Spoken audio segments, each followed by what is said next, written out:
नमस्कार साथियों, मैं कुणाल आप सभी का संस्कृति आईएएस यूट्यूब चैनल पर स्वागत करता हूं। अभी हाल ही में हमारे देश में एक नई मांग उठी है और मांग यह है कि कुकी समुदाय को अनुसूचित जनजाति लिस्ट में से हटा दिया जाए। आप सभी को पता है कि मणिपुर में किस प्रकार का विवाद हुआ था, कितना ज़्यादा बड़ा विवाद हुआ था।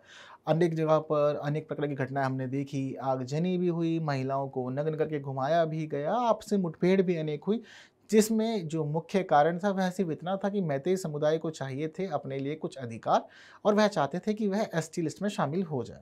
सारा बवाल जो था वह उसके इर्द गिर्द ही हुआ। तो यह जो आज की हमारी न्यूज़ है उसी विवाद का एक आउटकम है, परिणाम के रूप में आया है। क्या स्थिति हुई है अभी? केंद्र सरकार ने एक स्टेटमेंट दिया है। केंद्र सरकार ने मणिपुर सरकार से कहा है कि कुकी समुदाय को राज्य की अनुसूचित जनजाति सूची से हटाने के लिए अभ्यावेदन का मूल्यांकन करे। अब यह निर्देश केंद्र सरकार ने दिया है। क्यों दिया है? क्योंकि अब जो अंतिम निर्णय आएगा वह राज्य सरकार की तरफ से ही आएगा। जो भी जांच करनी है, जो भी चीज इंक्वायरी होगी, वह सब करेगी राज्य सरकार अपने स्तर पर। और मणिपुर सरकार अब यह देखेगी कि कुकी समुदाय को एसटी लिस्ट के अंदर रखा जाना है या फिर नहीं रखा जाना। लेकिन इसी बीच आपको एक चीज दिख रही होगी स्क्रीन पर, वह है अभ्यावेदन का मूल्यांकन। दरअसल अभी बीते दिनों एक अभ्यावेदन केंद्र सरकार के पास भेजा गया था और केंद्र सरकार से यह कहा गया था कि आप इस समुदाय को एसटी लिस्ट से हटा दें। केंद्र सरकार ने चीज़ों को देखा, जाना, समझा, मामला पूरी तरह से सुना, लेकिन मामला सुनते हुए केंद्र सरकार ने कहा कि अंतिम निर्णय हमारे हाथ से तो नहीं होगा, पहले सारी कार्रवाई यहाँ से शुरू होगी। पहले मणिपुर सरकार इस चीज़ के लिए अग्री करेगी, उसके बाद सभी चीज़ों को देखा, जाना, समझा जाएगा। जितने भी पैमाने हैं उन पैमानों को देखा जाएगा और पैमानों को देखने के बाद में अनुसूचित जनजाति आयोग और इसके साथ साथ ही अन्य और जो जुड़े हुए अलग अलग संगठन हैं वह देखेंगे और जिसके बाद अंतिम निर्णय आ पाएगा। तो इसलिए ज़रूरी है कि अभ्यावेदन का मूल्यांकन करें, यानी कि जो रिक्वेस्ट हमारे पास आई है अब आप देखें कि क्या यह पॉसिबल है या ये पॉसिबल नहीं। पूरा मामला समझेंगे, लेकिन समझने से पहले ज़रूरी है आप लोग एक प्रश्न देख लीजिए। अगर पता है आंसर तो कमेंट कर दीजिए, नहीं पता तो वीडियो को अंत तक देखिए, हर एक बात आपको बताई जाएगी। साथ साथ मेंस के लिए भी कंटेंट खास है, अनुसूचित जनजातियों से संबंधित कुछ खास बातें आप लोग जानने वाले हैं। हो सकता है आपने पहले भी पढ़ी हो तो रिवाइज कर लीजिएगा, कोई ऐसी समस्या नहीं है। तो चलते हैं आगे। तो देखिए, Republican party of India Athawale के राष्ट्रीय सचिव महेश्वर थोनाउजम साहब ने ही लगाया था यह अभ्यावेदन। इन्होंने ही अभ्यावेदन लगाते हुए कहा कि कुकी समुदाय को अब एसटी सूची से हटा दीजिए, यह कम्युनिटी डिजर्व नहीं करती है कि इनको एसटी सूची में रखा जाए।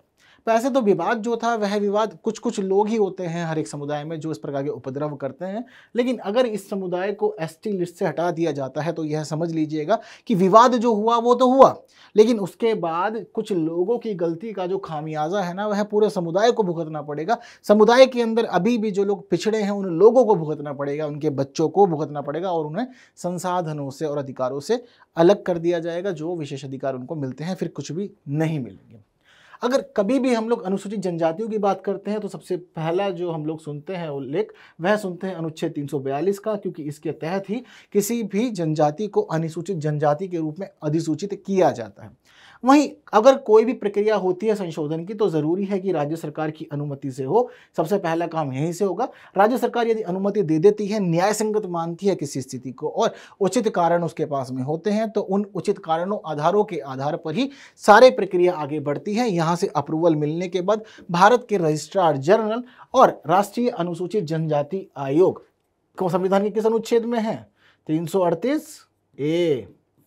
तो यहाँ पर स्थिति यही बनती है कि इन दोनों से भी आप अप्रूवल लें। जब यहाँ सभी स्तरों पर अप्रूवल मिल जाता है तब ही अनुसूचित जनजाति लिस्ट के अंदर संशोधन कर सकते हैं। मतलब आप कोई एक समुदाय यदि वहाँ मौजूद है तो उसको हटा भी सकते हैं। यह काम भी इसके अनुरूप ही होता है।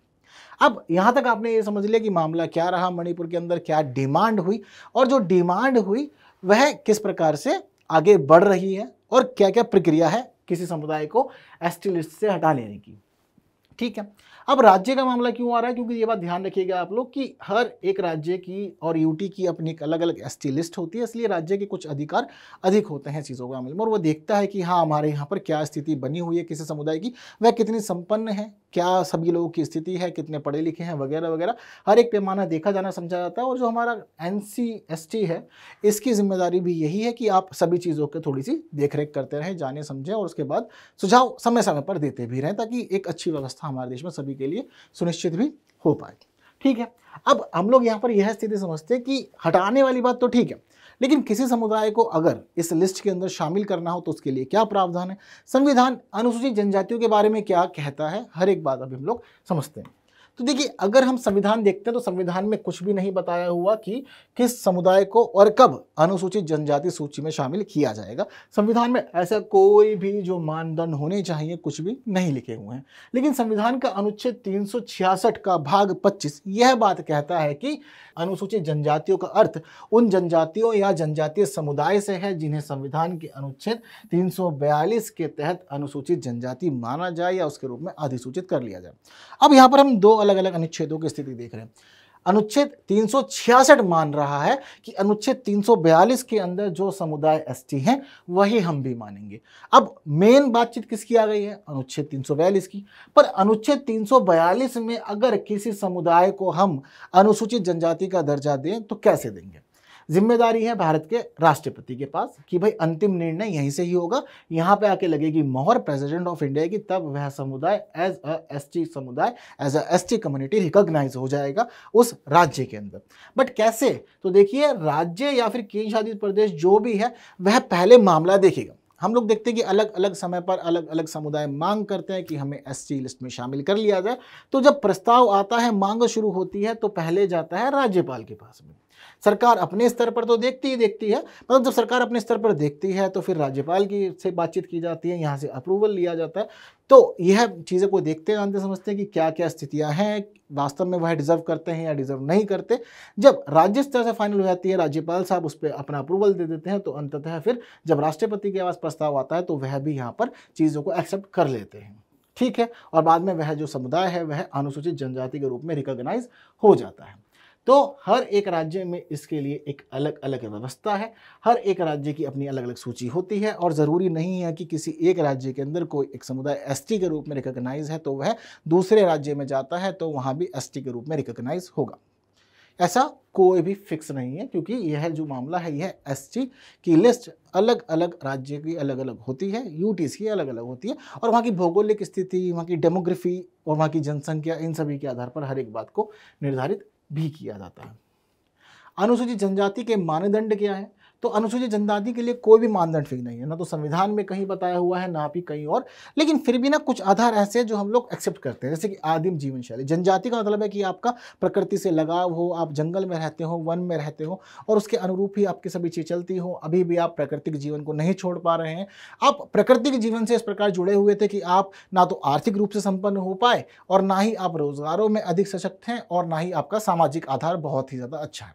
इसलिए आप एक छोटे स्तर पर लोग हैं, लेकिन उसके बावजूद ज़रूरी है कि आपको अपने अधिकार मिले। तो आदिम जीवन शैली पहला आधार होता है। सामाजिक और भौगोलिक अलगाव, यानी कि आप नहीं चाहते बाकी सबसे जितना। अब तो खैर बहुत अधिक स्थितियाँ सुधर गई हैं कि जनजातीय हम लोग जोड़ पा रहे हैं समाज से। पहले एक समय ऐसा हुआ करता था कि जब हम जनजातियों को बाहर निकालने के लिए आते थे, जंगलों से उनको निकालते थे, उनसे कहते थे कि पढ़ो लिखो पैसा कमाओ, तो उनको कुछ ही पसंद नहीं था। वो खुश थे अपने जंगलों में, जिनका लाला हू करना उनको पसंद था। अपना पेड़ों पर चढ़ जाओ, जानवरों के बीच में जीवन बिताओ, पेड़ों पर जो लगा हुआ है तोड़ के खा लो, और अपनी मस्त चल रही है दिनचर्या, जीवन कट रहा है। ऐसी किताब विताब पढ़ने की कोई ज़रूरत है नहीं है। लेकिन हम लोगों ने क्या किया कि जो लोग पहले थोड़े पढ़े लिखे थे उन लोगों को जंगलों से निकाला, और जंगलों से उनको इस प्रकार निकाला कि वो लोग इतना पढ़ गए कि आज के टाइम में सभी आईएएस की तैयारी कर रहे हैं, और बहुत अधिक संख्या में अब चयनित भी हो रहे हैं। यह भी हम देख रहे हैं कि अच्छे खासे लोग एसटी समुदाय से भी हैं सर्विसेज के अंदर। संकोची स्वभाव, यानी कि जुड़ना उड़ना पसंद नहीं है, नहीं पसंद कि हाँ मिले जुले लोगों से बातचीत करें, सभी चीज़ें क्लियर नहीं है। और शिक्षा का स्तर और आर्थिक स्तर काफ़ी पिछड़ा है ज़्यादा, जैसे कि आपको मैंने बताया। इस सब के पीछे का रीज़न है उनका प्रकृति से जुड़ाव। वह प्रकृति को छोड़ना नहीं चाहते थे, शिक्षा का महत्व था नहीं, उनको पता था जंगल में रहेंगे, खाना पीना सब यहीं पर मिल जाएगा, और जानवरों के बीच में रह ही रहे हैं। तो इसी वजह से क्या हुआ कि बाकी सभी जो चीज़ें थी ना वह प्रभावित हुई। प्रकृति से तो अच्छा जुड़ाव हो गया, लेकिन बाकी चीज़ों में वह पिछड़ते चले गए, और आज के समय में यही आधार बन गए। यदि ऐसा सब कुछ होता है तो समाज की उन्नति के लिए, इसको बढ़ावा देने के लिए फिर एसटी लिस्ट में जगह दे दी जाती है समुदाय को। रिजर्वेशन वाली स्थिति हमारे देश में बनी हुई है कि आपको एजुकेशनल इंस्टीट्यूशन में भी चीज़ें मिल जाएंगी, और साथ साथ में हम देखते हैं कि जॉब्स में भी मिल जाएगी, इलेक्शंस में भी चल रही है स्थिति। तो इस प्रकार के लाभ उनको फिर लगातार मिलते भी रहते हैं। अगर अनुसूचित जनजाति में शामिल होना है किसी समुदाय को तो उसके लिए प्रक्रिया पूरी की पूरी क्या होती है, राज्य सरकार समुदायों को अनुसूचित जनजाति के रूप में शामिल करने के लिए एक प्रॉपर प्रक्रिया फॉलो करती है। पहले वहाँ से नाम फाइनल होता है, नहीं सबसे पहले अप्रूवल होगा वह राज्य सरकार ही देती है।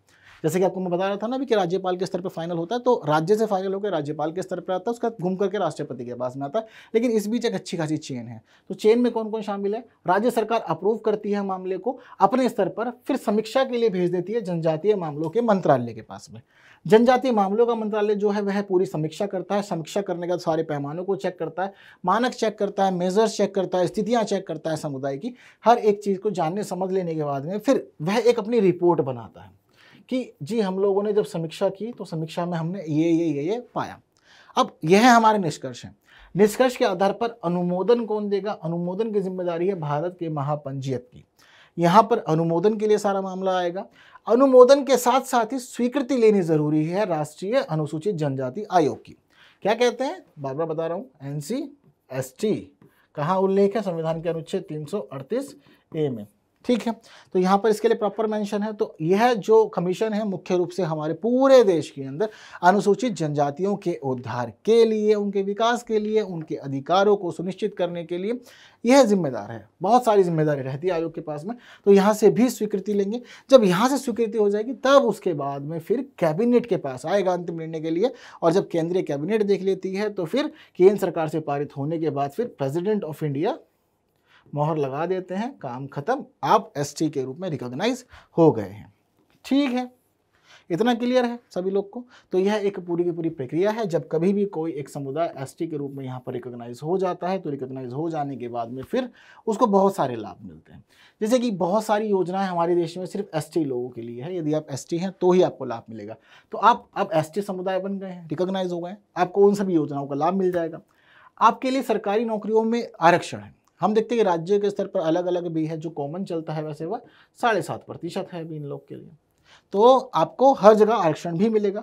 शिक्षण संस्थान में प्रवेश के लिए जो आरक्षण की व्यवस्था है वह भी आपके लिए सुनिश्चित हो जाएगी, क्योंकि आपके पास एक ST सर्टिफिकेट हो जाएगा उसके बाद में। ऐसा नहीं है मतलब कि अभी आज के आज में ही नाम शामिल हुआ तुरंत पहुंच जाओ, ऐसा नहीं करना है।